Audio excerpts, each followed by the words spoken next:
First and now, the official BC Lions podcast. Matt Baker and Nick Kowalski back with you. A big week. It has been a big week. It's going to continue to be a big week.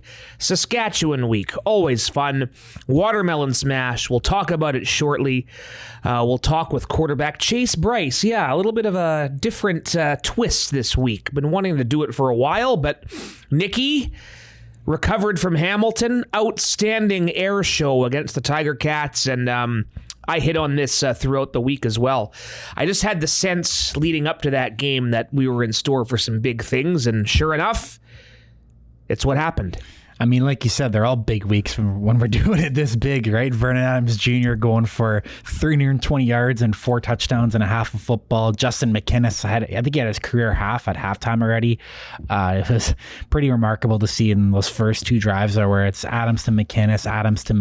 And I mean, we kind of talked about this earlier. Just Justin McInnis he's really... I guess at face value, you don't really view him as an elite receiver if you're a casual fan or really not familiar with this BC Lions team, like to the extent that we are being around these guys every day. But Justin McInnis, I mean, I thought last year he was kind of underrated, and then this year you see him in training camp really from day one, and you can kind of tell that he's going to be a major piece of this offense. And I mean, he's on a 1,700-yard pace right now, which is like Juroy Simon numbers, right? So yeah, that's the guy that stood out to me, obviously, from day one. And then when you got a supporting cast around that, like Alex Hollins, William Stanback, Stanley Berrios, some catches there at the end too.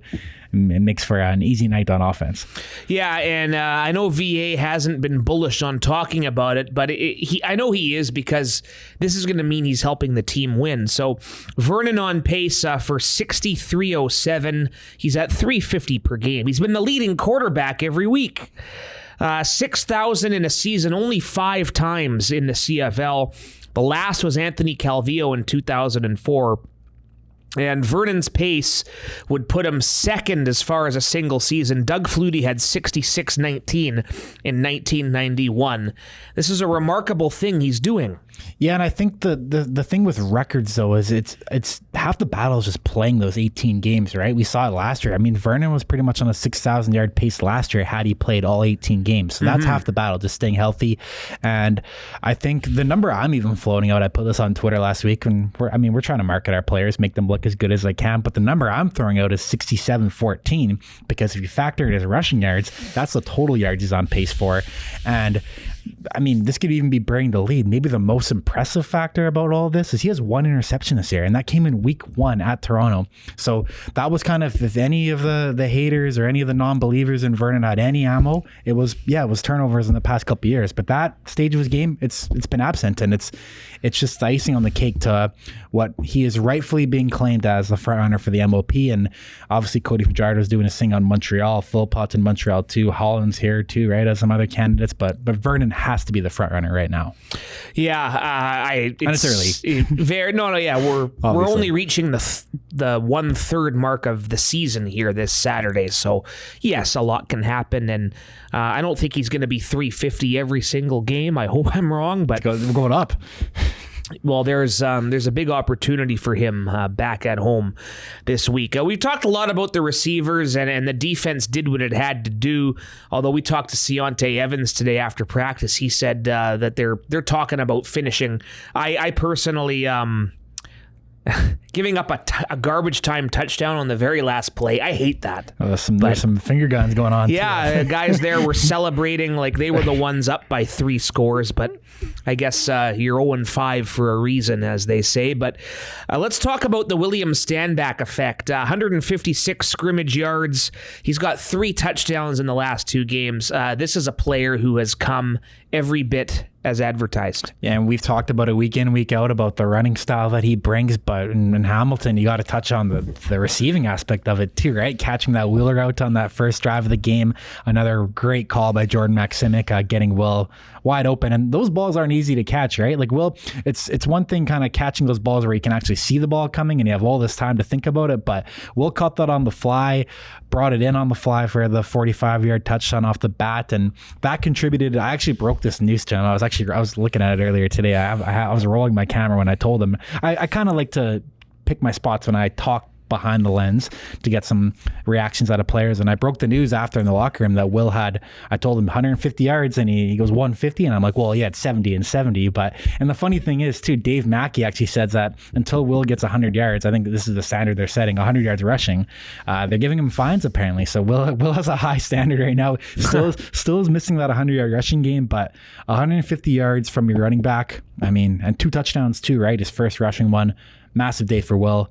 And it was his birthday earlier in the week too, so that kind of little icing on the cake. Belated birthday present for Will Stanback, indeed. All right, no doubt it was an impressive win. The Lions are 4-1, looking to remain undefeated against the West. Saskatchewan coming to town, and this is a Rough Riders team that, they might have some shortcomings offensively. Of course, Shea Patterson is at quarterback with Trevor Harris on the 6-game injured, but if that defense for the Riders keeps doing its thing, you saw Marcus Sales with a pick 6, one of 4 interceptions I think they had in their win against Toronto. But the stakes are very high in this one, Nikki, because it's just one of 2 regular season meetings, and whoever wins this could have the upper hand in this race for a very long time. Yeah, we know how important that is, right? So it's only week 6, but it's a statement game for one. And like you said, it's a game where the winner of this game is going to leave in first place in the West Division. And that's massive, right? It's a game where the Watermelon Smash is a theme. We set a pretty high bar last year on and off the field for it, right? So off the field, I think that bar is going to be raised, but it's up to the players, right, to keep that high standard on the field. And I know they seem dialed in, and it's not taking this team lightly, despite Trevor Harris being still on the 6-game injury list and Shea Patterson coming off his first ever career start in the CFL. But the Riders still won that game against Toronto, and obviously the main factor, like you touched on too, the turnovers were 5-0 in favor of Saskatchewan. So Saskatchewan had 5 takeaways in that game. Saskatchewan has only turned the ball over 4 times this whole season.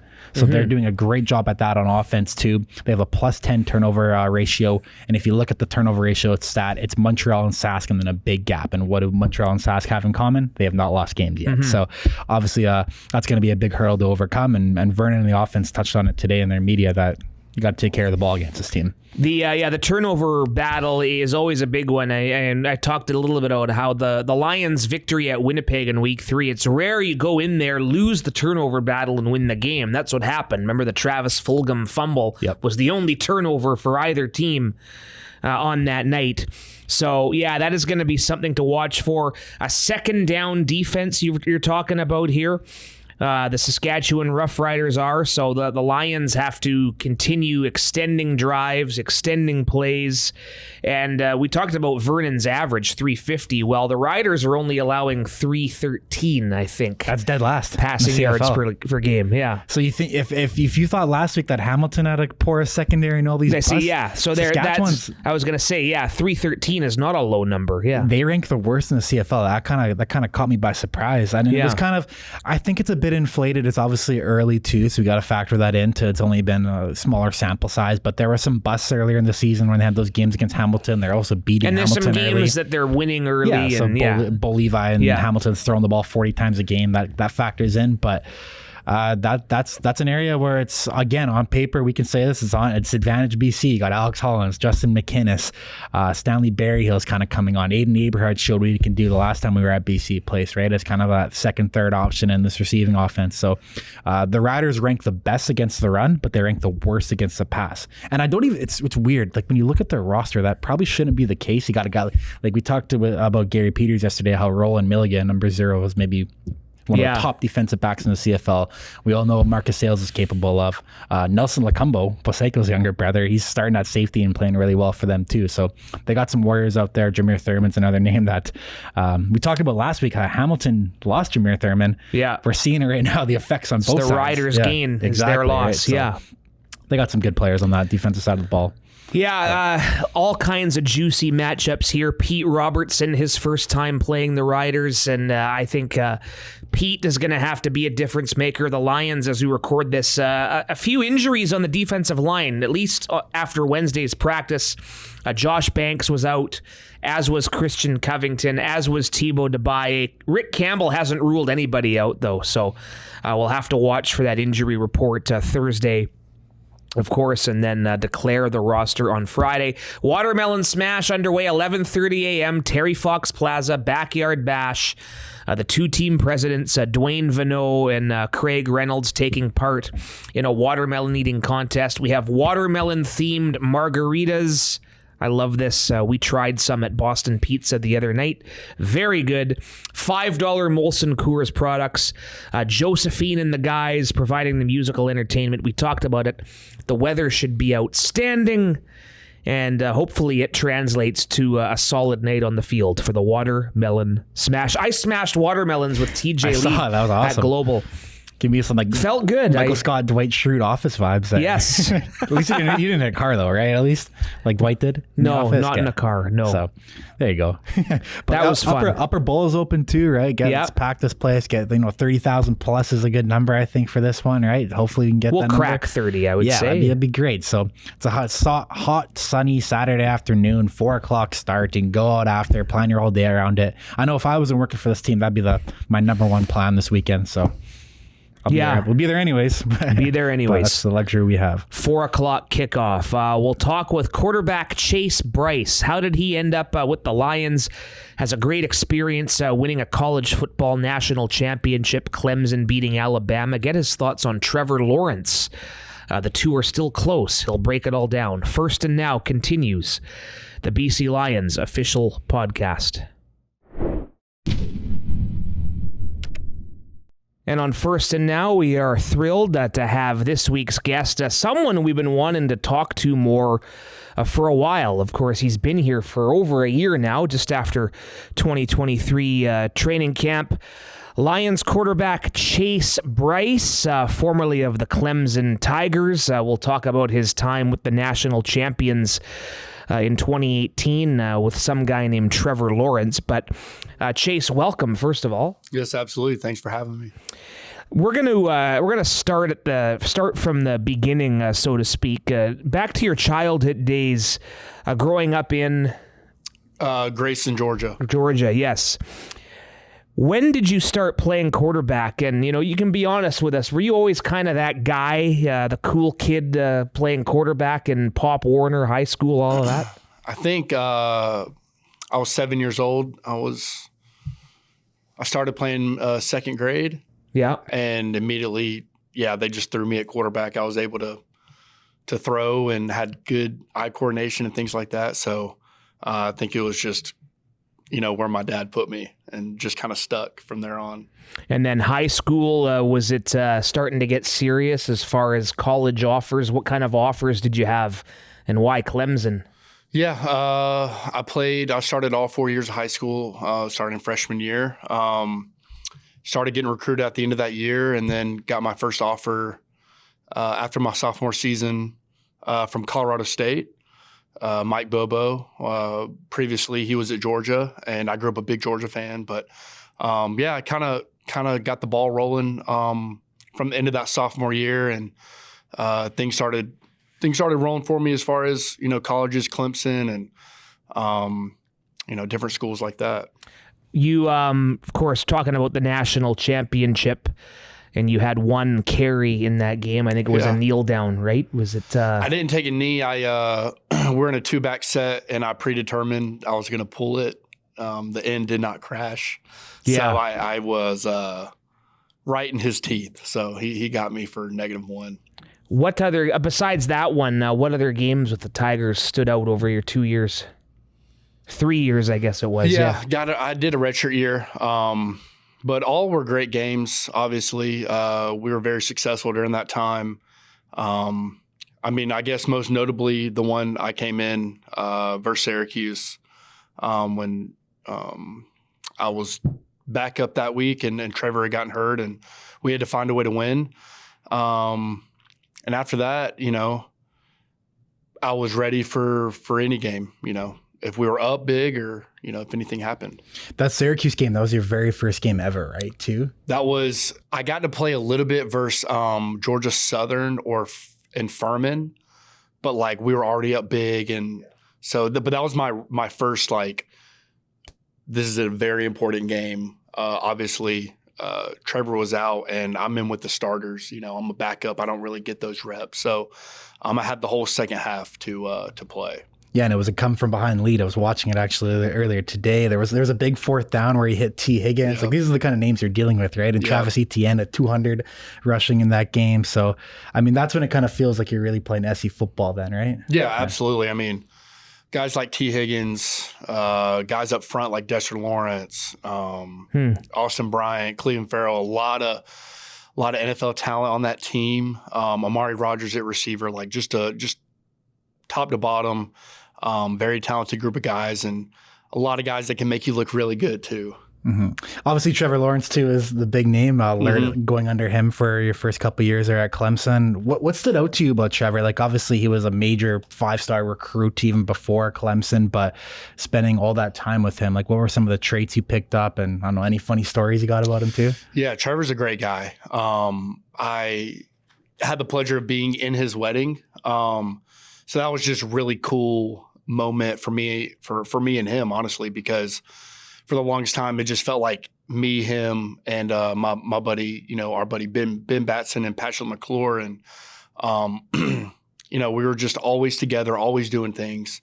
Go over to Trevor's like barndominium house, shoot hoops in the garage, sit, you know, hang out, watch The Office, do a lot of low key things. You know, get out of Clemson, go into Anderson, play a lot of golf. Kind of get out of just like being stuck in Clemson, which I loved it. But for him, it was a lot. Obviously a guy like him, he can't hide. And so I was a little bit more, able to kind of hide and blend in with the crowd. So, but man, I mean, I've got some funny stories. I mean, we had a thing when Nacho Libre, like that was like our movie, and we'd always have sayings here and there during the week. During meetings, you know, we had Dasani sparkling waters. That was like our deal. So just like little things, but he's a great dude, has a great family, and just been a really good friend of mine. Obviously, if you're at his wedding too, I imagine you guys stay in touch. It's funny, there's not a direct BC Lions connection to Trevor Lawrence, but I guess there's like kind of like a football string where you're connected to him. But it's like a tree. There's Nathan Rourke too, right? Which is another. That was before your time. By the way, if this gets posted or anything, Trevor needs to send me a jersey for Aaron down in the equipment room. Like I mailed Trevor a jersey, to ask him to sign it and send it back. I don't know. You mailed him a Lions jersey? I mailed him Aaron sent, no, it was his personal jersey, Jaguars jersey. Got it. Okay. But Aaron has Nathan's, and so he wanted to line up Trevor's next to it. And so I've been hitting Trevor up. I'm like, hey, man, I sent him the return label. I need that back. He's got that new deal too. Yeah.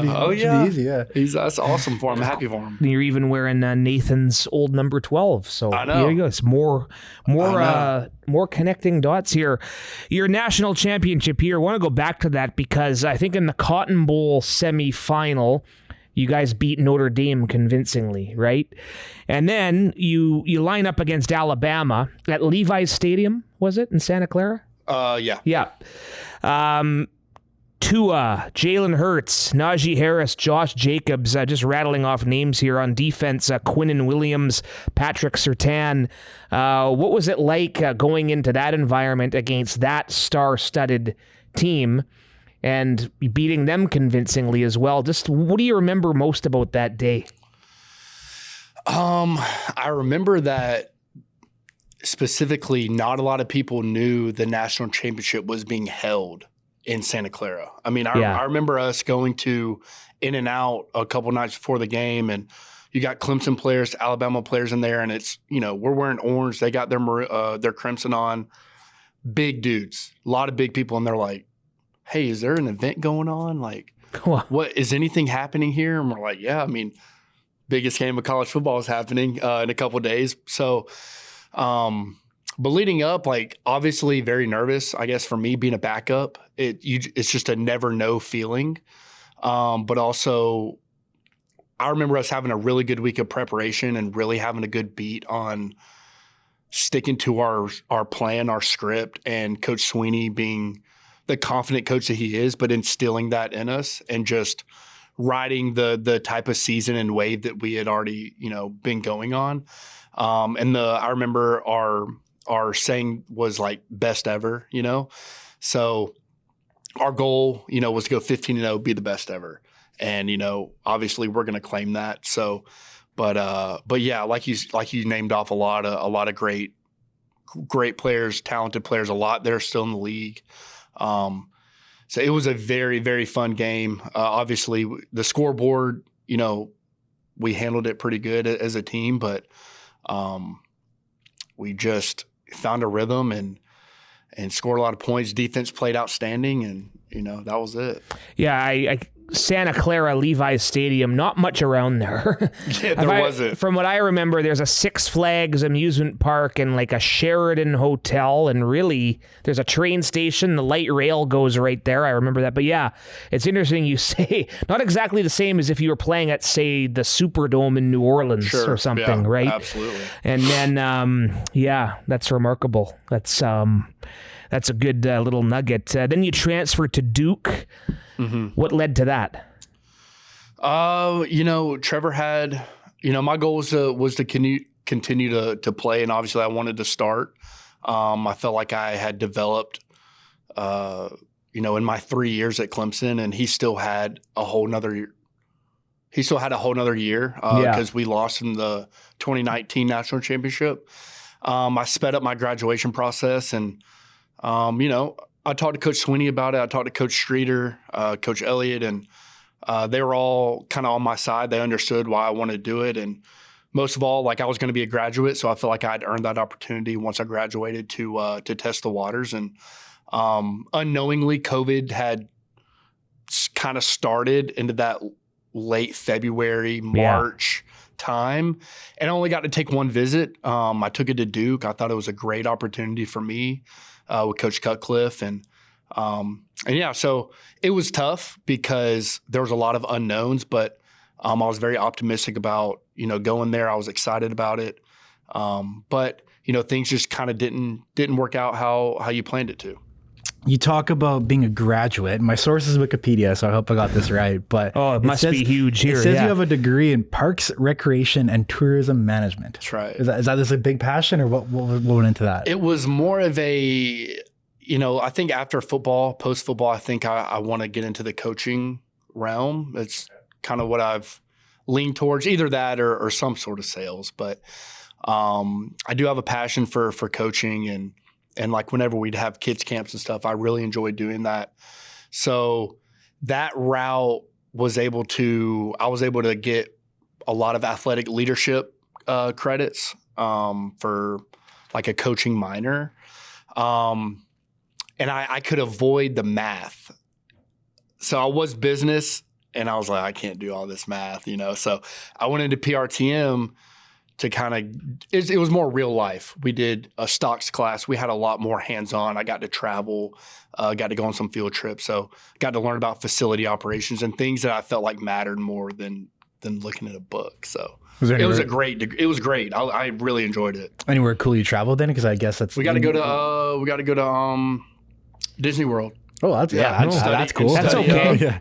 Yeah, so we drove down there, and got to study like their facility operations, their management, leadership, and spent like a week down there. So that was pretty cool. I got to miss some summer workouts, so not too bad. And I guess before we get up north in your journey here, Appalachian State the last 2 years, it's 21, 22, played a bunch of games there, big stats. What are some of your best memories from Appalachian State? Appalachian State was a great 2 years. Coach Clark, Coach Barbe, Coach Punt, met a lot of great people, some guys that I believe are going to be in my wedding one day. So it was just, notably, I think my first game was in Charlotte at where the Panthers played ECU. That was my first start. Had a really good game, and that kind of led into the rest of that season with just confidence. Came up short against Miami's a notable game as well. We had them on the ropes, should have won that one. Took us to the Sun Belt Championship and just came up short to Louisiana. Very good team, very talented with Billy Napier. And then in 2022, going down to the wire with North Carolina, Missed a couple 2-point conversions. Wish I could have those back. But then going into Kyle Field at Texas A&M and knocking them off. They were like number 6 in the nation. We had College Game Day come the next weekend to Kid Brewer and played Troy, which they were the Sun Belt champions back-to-back years. And we actually we stole a game there, won on a Hail Mary on College Game Day, and it was an awesome environment. Luke Combs was there, the whole ESPN cast. So a lot of memories there. It was a great 2 years. So you threw that Hail Mary? Yeah, I threw it. I got Christian Horn, Christian Wells scored, Anderson Castle scored. Yeah, which one was it? On the Hail Mary, it was Christian Horn. It was a tip.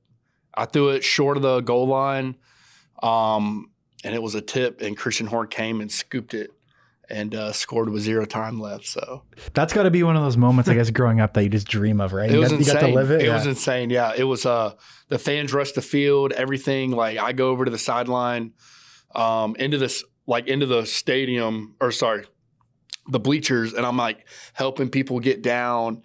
They're falling, they're busting their ankles. Did people knew that you threw the pass when they were like helping them? Do you remember that? I think so. Yeah. I mean, I think so. Just because it's like the kicker's helping you. It's like literally the quarterback. But in their mind, I don't think they're really. It's registering. I mean, there's probably alcohol involved. Yeah, so, that's unreal. Potentially, 17-14 the week before. That's unreal. It was a crazy 4 weeks because I'll just add this in here because we have some Dev Ravenel, he played for JMU. We were up 25 on JMU the next week, and they came back and beat us at home. So, it was just an up and down 4 weeks to the season. You missed the fact, too. I'm looking at the schedule here. The North Carolina game, you say you missed those couple 2-point scores. The score was 63-61. You guys came on the wrong side of that. That's we were up 21-7 or 28-7. Yeah, we were pretty good. You. It was a tough year. It was a tough year. We were Drake May, really good. Too, quarterback for North Carolina. Look at that, yeah. Drake May, a lot of battles, a lot of good battles. Yeah, a lot of names we've rattled off in the college game, and the football world truly is small. I'm always amazed at how we discover that. Your journey here to British Columbia, as mentioned, year 2 for you, pretty much your second full year. You were up here right after camp, I believe, in 23. When did that become a possibility, and how much of the CFL had you known about before you got the call? Yeah, I would say I got word of it in January that it could be a possibility, and I always kept that in the back of my mind. Of course, I wanted to pursue my dream of NFL and have that opportunity. It didn't quite work out, and I immediately changed direction. It was like if I'm going to go play another professional league, I would love to be outside of the United States. I mean, how cool would it be to be in British Columbia? I've heard about Vancouver, heard about the city, and I knew a little bit about the CFL. I've caught it a couple times late at night, 10 p.m., 11 p.m. while I'm at home because I'm on East Coast. So back in high school, I would catch some games, but for a period of time, I really didn't know much about it. So it's been a great transition. Honestly, I finally got my first camp earlier in May, and so I've had a really good time. I've got great mentors in VA and Jake, and so it's been really cool. See, you had your significant other up here a couple times, right? So what kind of sights in the city did you enjoy? Last year, we went to Stanley Park, good bit, rode tandem bikes around the park, around the waterfront. That was fun. I'm pedaling hard. So, and this year, we really like Granville, going to Granville Island, find a lot of good, the Vancouver Fish Company, right there on the water. Yep. It's really nice. I try to find good little steakhouses, good seafood restaurants, kind of hang out, eat outside. I really want to go up to Whistler. Yeah. I would love to, I need my car. Yeah. I need my car up here. Yeah. Whistler on a day like today. You want Right. to see a nice drive. Right. Yeah. Moj I was would. saying it was plus 40 in Kamloops today.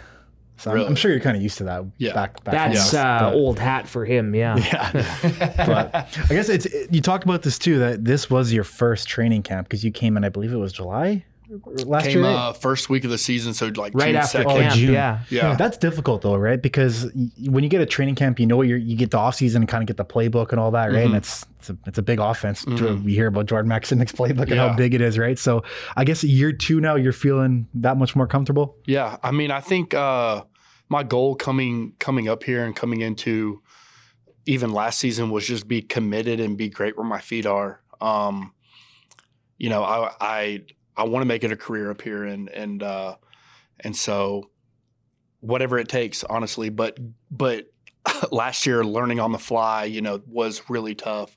But getting this whole off season and getting a full camp to actually get some reps and a little bit of muscle memory, besides just being in the backfield, going through the motions in my head and when, you know, what they're doing up front. So, and getting 2 games in, I never had to do the whirly bird. I'd never had to do the hand motion. So a lot of like little things that people don't think about, Yeah. really kind of add up for a quarterback and mentally stressed, but in a good way. Just challenging myself each week, each day.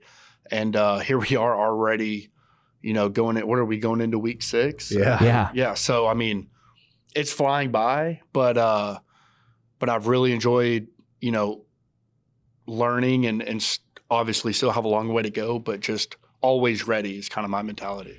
I guess a good transition into the learning aspect of things is I've noticed this these past couple of weeks with you, and I'm curious to your thoughts on this, but I always notice Vernon pregame. He goes out and does his like visualization or like his pregame reads by himself. You're doing that now too, right? After Vernon? Yeah. So depends on what bus I get on, if it's the 4 o'clock or depend on the time of the game and when we get there. Yeah, But because we take 2 buses to the yeah, stadium. we take 2. And even the home games, I'll take like usually our ready list and I'll go through like good chunk of plays. And I honestly didn't know he did that until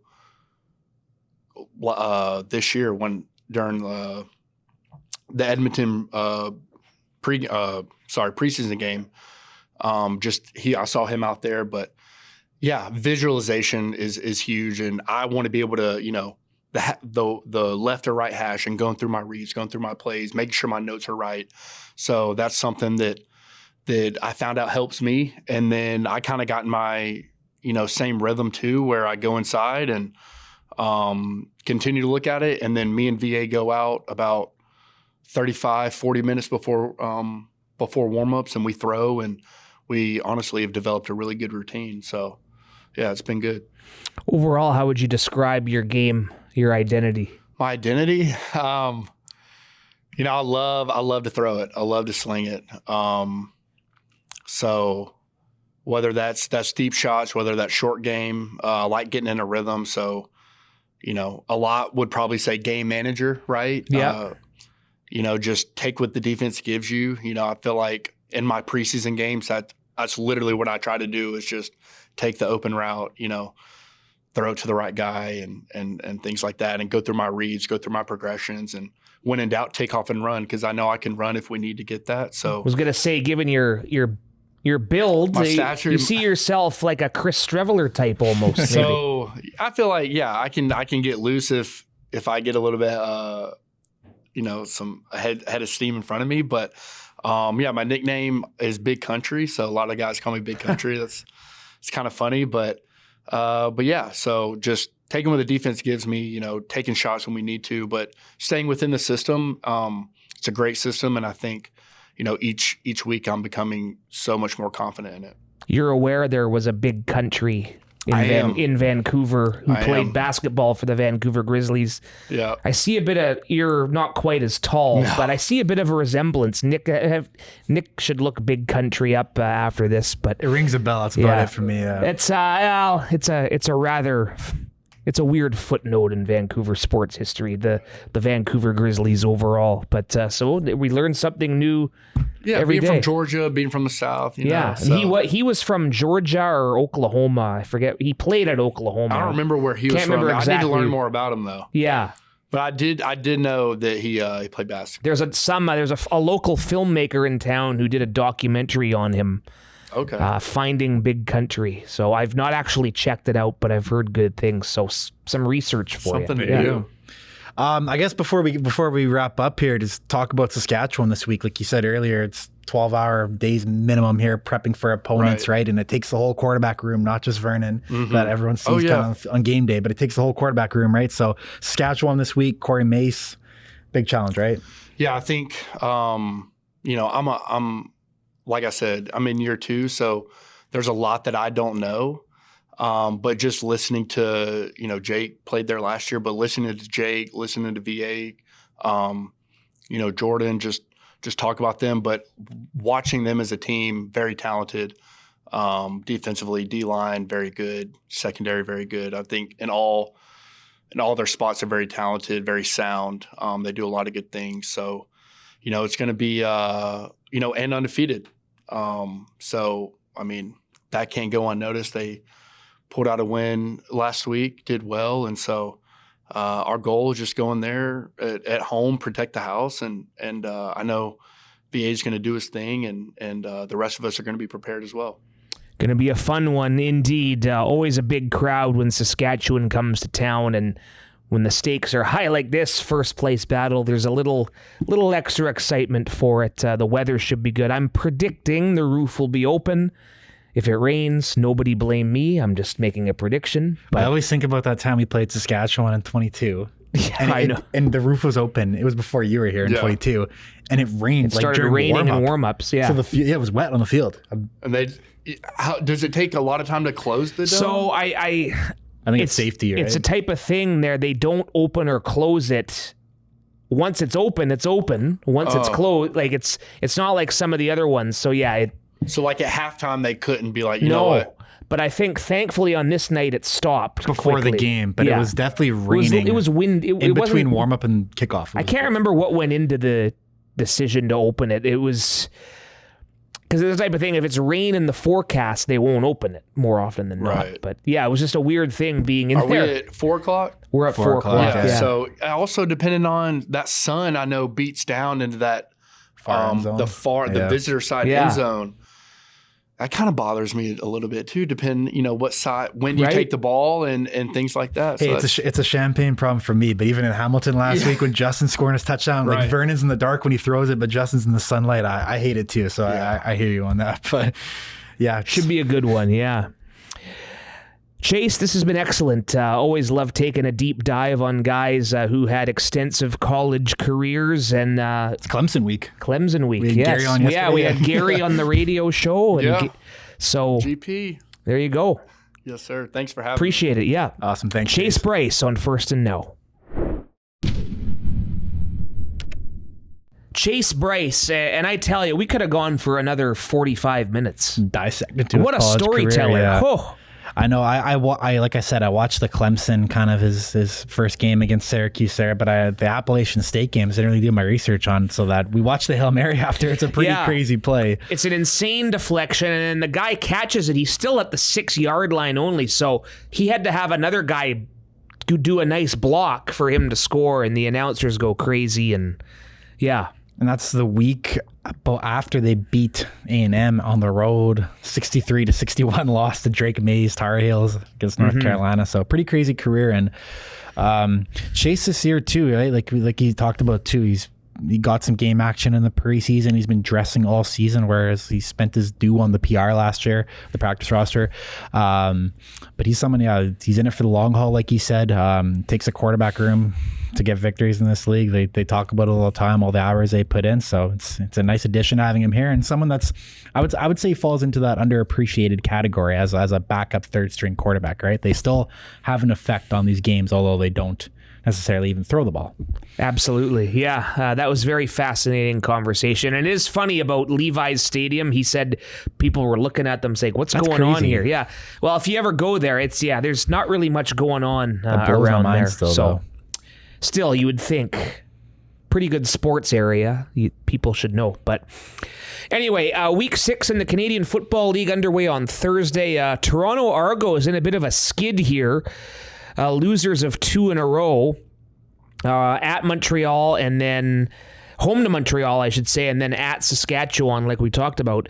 And they're going into Montreal. So Montreal at 5-0, hosting 2-2 Toronto.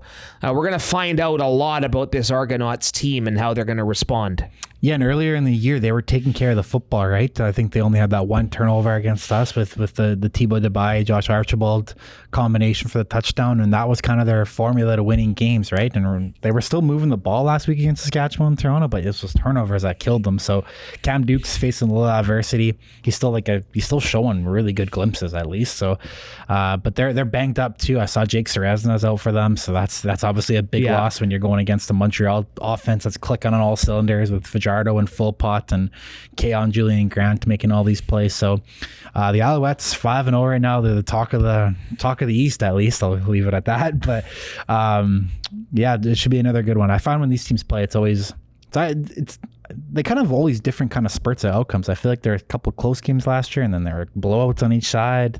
Like Toronto got them, and then Montreal got them, obviously, in the East Final. So never know what's going to happen in these games. Yeah, and Ryan Dinwiddie declared Cameron Dukes his starting quarterback right away after that last loss. I know he came out at the end, and a lot of people start asking questions. Nick Arbuckle came in, but yeah, see how that team responds. Friday Night Football is 2-2 Calgary at 1-4 Winnipeg. Everything seems fine in Manitoba again after their first victory of the year, but I thought Calgary was ripe to pull off that upset in Montreal. A bunch of us were out in Hamilton watching that game at an establishment near our hotel.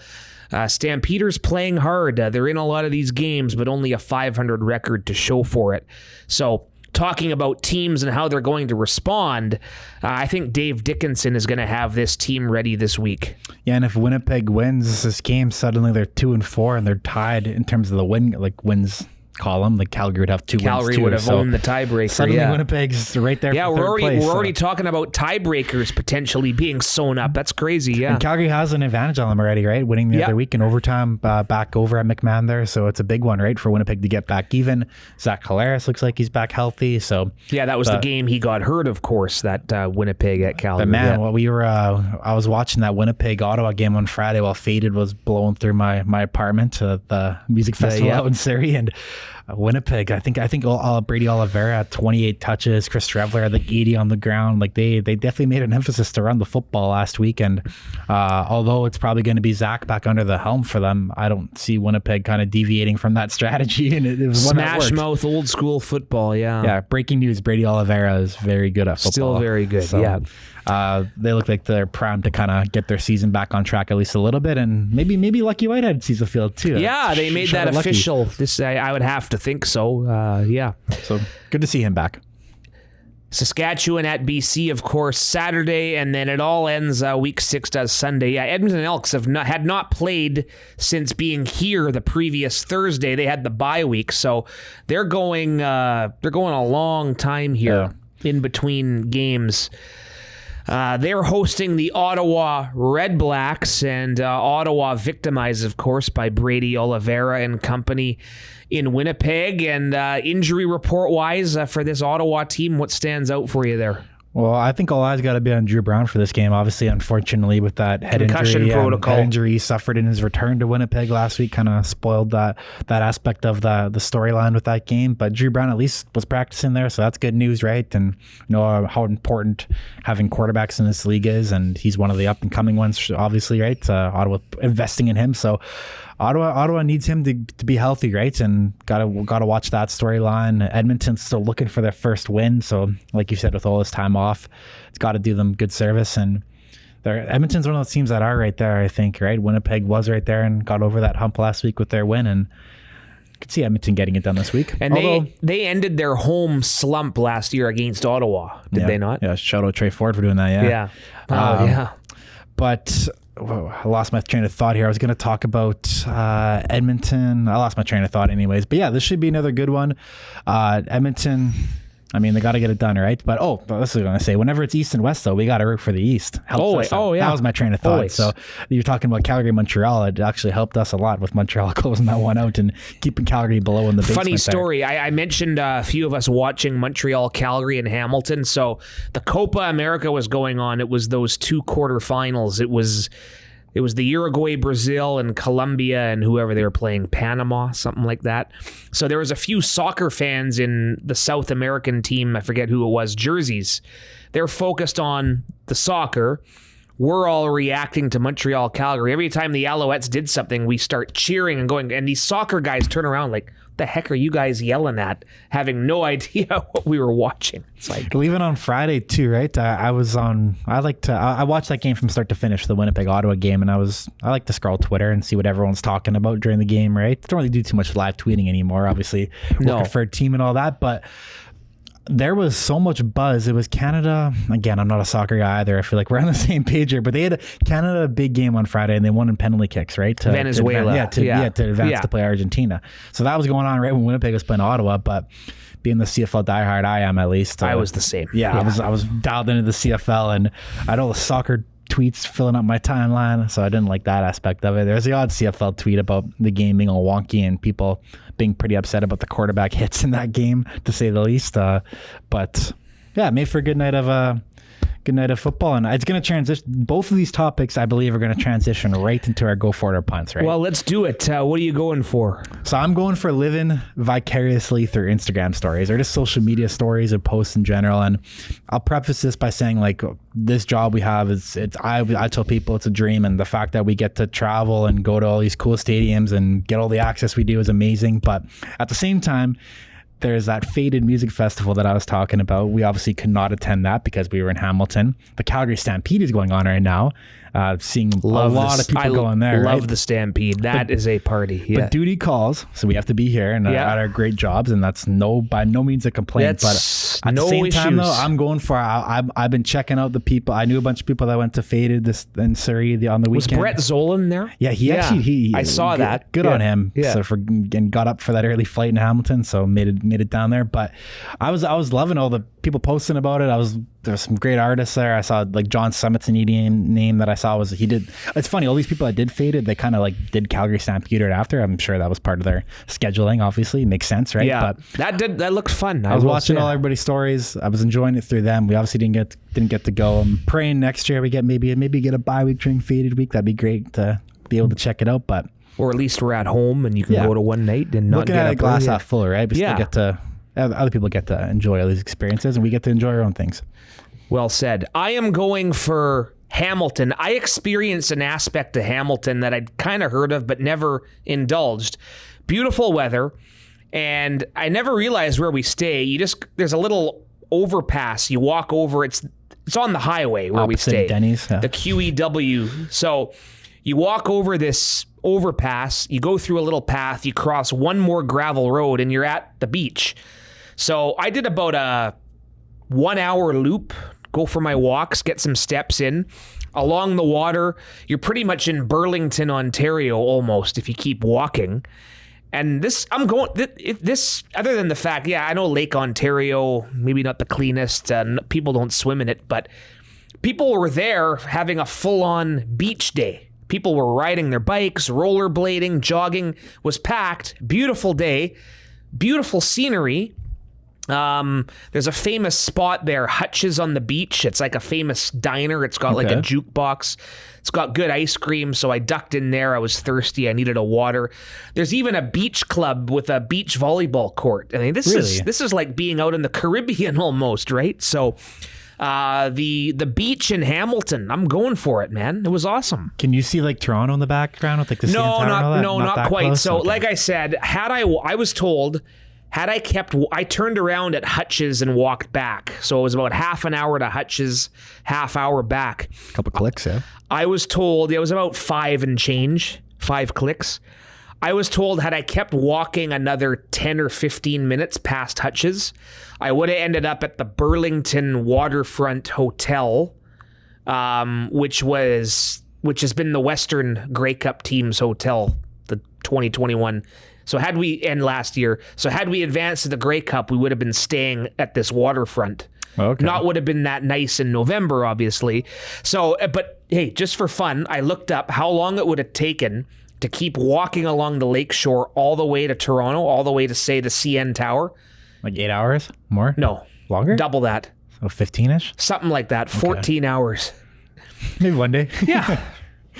People probably do that, right? It's, it's very rare. That's obviously, but that's like way less than a half marathon for some of these people I saw jogging. I guarantee you have done it quicker than the traffic. How else do you train? How else do you train for a marathon? That's true, right?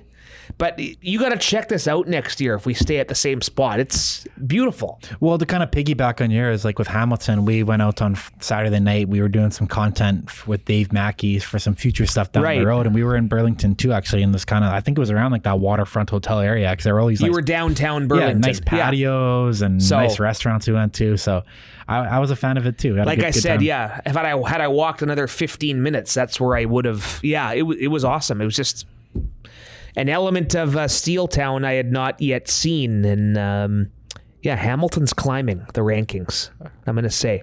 It's middle of the pack for me, I think. Lots of pros and cons about Hamilton, I say that. Should I just keep going here? We've talked about, I know a lot of people are talking about it, and I know the soccer aficionados get offended when people do this, but the diving, I'm sorry. Like watching all those Argentina players acting like they were shot. Yeah, just, I don't know. Can't do it. That's it. I'm not going to say more. That's it. The gripe I have too, they back this up in hockey, but the fact that when they do call diving, they often call the other infraction, I never understood that. Yeah, punt that too, right? That's not my pun. My pun's kind of a double entendre. The women's soccer, you don't see any diving. More tough. Even in hockey and basketball now too, with all the hype around women's basketball right now, you see how tough how intense they get too, right? So anyway, just the men, yeah. Too bad Canada lost, but Cut still. It out. Yeah. My punt this week is gray. And it's kind of a double entendre, obviously. It was the best case scenario of the gray on gray uniform matchup on Sunday that I was kind of alluding to. That's one of the reasons I'm punting it. It was obviously a little difficult. Vernon Adams Jr. didn't have any difficulties, obviously, with the color combination. I like to consume my CFL content.